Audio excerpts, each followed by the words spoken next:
Pinsan, kanina Emerle. Sa'yo? Sige, may padala eh. Nandiyan si RC. Maraming salamat RC. Bilang isang tugon mo kay Kuya at kay Ate. Makakabawitin yan bilang sa'yo. Nasaan si Tingkay? Nasaan yung ibang kapatid? Nasaan mo pa nata? Walang padala si Austin. Walang padala si Juan. Baka sinarili naman ninyo. Nandiyan ang aking inaanak, Sursa. Nandiyan ang kanyang bayaw, si Vinci. Nandiyan si Sunny. Padating din niya ang birthday.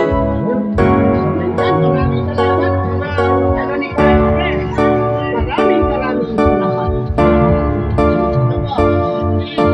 Okay na yan. Asan yung mga anak natin eh? Mga anak naman tayo. Ang mga anak niya ni Marlene. Dapat talagang ibukan. Nandito kay Mamay. Nandito kay Papa.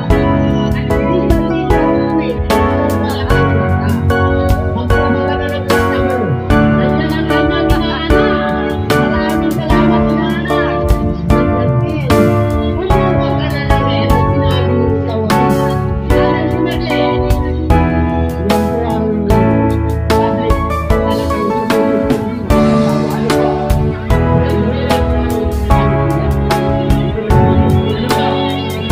Mamaya na lang yung mga inaanak si Kuwemre, hindi mabanggit. Ngayon naman ay tumago tayo sa mga anak. Ito na yan. Ngayon na lang yung tingin ng mga anak. Anong style?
Huwag mong itiwala yan kay Kuwebri, nagpagbabat-kulturin lang yan. Picture mo, Merlin. Talagang masaya ang Eric.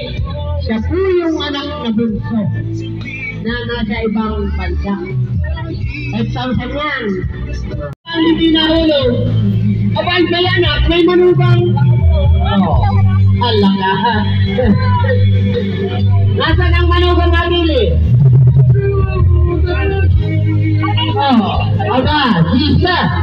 Magbigay ka naman pa bilang isang ili kaya no? Bilang isang... Gisa? Nandyan. Baka malagsagan. Ano si Susi? Yung magulog-gulog ang manugang ni Kuwebri. Yung sumiyan, dito ka.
50 years na nagkasal. Ano po? Kung kailan nagtanda, doon nagsarap ang pagsasama ng mag-asawa. Nandyan, sinaring mga taga-puro-puro ito, nandyan si Karen Sabi, maraming salamat po. Pagkati na magantimpalaan niya, bilang isa, at pagkagoon, kumayon, mga taga-panganiban, nandyan, talagang basit ang inilagay. Salamat po sa mga taga-panganiban. Salamat. Napakaganda. Sana pagpagatal ng ulit ng anak ni Glenn, kayo ang magninong at magagaling pala kayong bumulong. Ano po? Nandyan din ang sariling pamilya, sa lahat. Ako, sa mga taga-panganiban po na dumalong at dumating, maraming salamat po sa inyo. Kung sakali naman na may sumusugra, baka kayo ay maparatingan ng bahagi ng bilang isang sa puso ni Kuya. Ano ba? Wala akong malamang pera. Siyempre, yakapin mo naman siya ate, sobrang yakap ko ay pansala. Yakapin mo naman. Sa edad ng galang, bihira na magsakap. Kuya, siyempre, yakapin man dyan ang bilang. Tingnan mo. Oh. Yeah, pag di ka nakahalik kay ate ay nandyan, beauty, napakabait. Sa lahat po, ang sabi ni Kuya, pagkamat nakarating siya ng 50, sa lahat po na nagtulong sa kanya, ay higit kong naupuso. Ito mga daw ay isuwi kung ano naman, pagkapagmaga, wala na yan. Ang bumugat, alam din, sunayang pa yan. Nagabi mo siya, Adeline, maraming salamat po. Sa tumulong, parang dito nakikita yung dalawang anak. Inaanak ko doon, inaanak ni Fred, bilang isang pagkisipan, bilang isang hinihito, bilang isa dito sa iyo. Dasan si inaanak ko doon. Inaanak, Raymond Almadin, pwede sa gawad ko yan dito sa akin. Dasan si inaanak Raymond Almadin. Bakit mo nag-ilis ka naman? Sige, mamaya. Laban naman yung bumili sa gala. Hindi pa pwede sa ulan.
No!